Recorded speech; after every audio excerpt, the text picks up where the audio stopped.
alitshoni lingenazi indaba. Silapha ke ngokwecala kwawo umzimba owonakeleyo and enyanisweni njengoba kwakusitshiwe into kokubana baqale bamnqumla imilenze bemtshayisa ngale mitshini.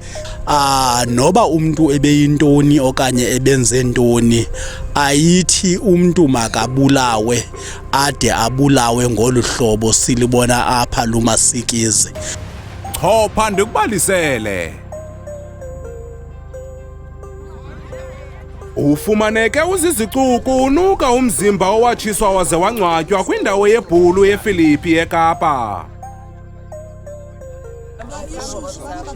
Nanjengoko usapho lakwalento belufuna umzimba kaLuthando oneminyaka ngama-33 ubudala, kutyholwa ukuba watshiswa liBhulu nomsebenzi wakhe wasemzini waze wangcwatywa kwindawo apho abaqhubela khona ishishini lomhlaba. Ngale ntseni yanamhlanje umzimba kaLuthando lento uye wafunyanwa umoshakele ungamathambo. Namhlanje ke silapha sijongisa inhloko ezantsi xa sibona lo mbono siwubonayo. Njengoba ke kuvakela into yoba ekuseni umlungu walapha uzamile into yobana kugrunjwe wafumaneka enyanisweni. Silapha ke ngokwecala kwawo umzimba owonakeleyo and enyanisweni njengoba kwakusitshiwe into kokubana baqale bamnqumla imilenze bemtshayisa ngale mitshini. Sibona loo nto ngoku kulo mzimba wonakeleyo and esikholelwa into yobana kusenokwenzeka into yobana awuphelelanga nophelela. Ngoku silapha ke sinxunguphele singabahlali silapha asiyazi noba masithini, kodwa nje yona nto siyibulelayo kufumaneka komzimba ukuze nefamily ikwazi into yobana ifumane ukuxola kuba izabe iyazi into yobana ithambo lamathambo wayo bayibeke ndawoni na. Silapha ayingombono omhle because sisecala komzimba owonakeleyo, umzimba kaChocolate, umzimba odiniweyo. Emva kweentsuku ezimbini usapho lakwalento belucela okukomzimba womntwana wabo besehlise besonyuswa nabahlali. Ukungenelela kwamalungu ombutho we-EFF kwakunye neenkokheli zokuhlala eSamora Machel kuyenze kwabalula ukuba bafake uxinzelelo kule nkampani ingaqhubi ngokusebenza kude kufumaneke umzimba. Safumana i-phone calls from kwi-owner yesite le. Yathi must organize a meeting. Sathi asifuna i-meeting yena makazi oxakise ebahlalini, but thina we demanded that i-operation will be closed until umzimba kaChocolate ufumaneke. After sesafaka i-pressure CEFF nabahlali, uJames nayo icacile ufake i-pressure kwicala lakhe kwabasebenzi bakhe uJohn, and siva mahemhem ba uJohn wabakhombisa uba namhlanje baboyokhangela kweli cala. Utheni ezoyazi ba makuyokhangela kweli cala? So ke socela amapolisa enze umsebenzi wabo.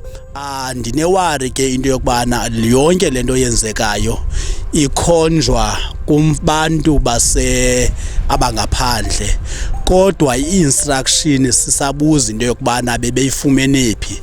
Now sizawucela amapolisa okanye siza kuwanyanzelisa amapolisa sikukuhlala if akude kube uJohn ongumlungu wale ndawo uyabanjwa. Noba umuntu ebeyintoni okanye ebenze ntoni, ayithi umuntu makabulawe ade abulawe ngolu hlobo silibona apha lumasikizi. Ukanti abahlali kwakunye nenkokheli zokuhlala izolo baye bazovala le nkampani ukuze ingaqhubi ngokusebenza kude kufumaneke umzimba kaLuthando. Nanjengoko ke kuye kwatshiswa amatayari sabe sithi akho nto sizawuyimosha, into siyifunayo ngumzimba, enye nenye yawulandela emveni koko. Kufowunelwe ke umlungu wabe sithi uyeza qha uyoyika uzawuqala epolice station. Kwanyanzeleka uba makade eze, inkokheli zasuka zayomlanda wazana ke namapolisa. Ufika kwakhe ke akho nto siye sayicela nesiyicengile ingako ukugqithisa nje instruction into yoba i-operation mayime kufumaneke umzimba. Sade sahamba ke sayogrumba phaa kulaa ndawo bekhokeleka uba ukuyo izolo. Hayi nalapho ucaba umkhonto ufumaneki kwayekwa, kodwa ke sashintwe ethi angaphinda asebenze. Namhlanje ke ulele ethembisile kwa izolo into yoba ngaba uzawuorganiza izinja ezizawukhangela, uzawukhupha zonke into zakhe eziphaa esayithini, ezinto zosebenza ezi-TLB. Namhlanje ke ekuseni usixelele uba ziseziphayana, akafuni uba kusetyenzwe, singekho qha ke sabe sikhabe organize basawuvuka size sazama ukuleqa ekseni safika ke ngokumzimba sowufumanekile kule ndawo ifumaneke kuyo.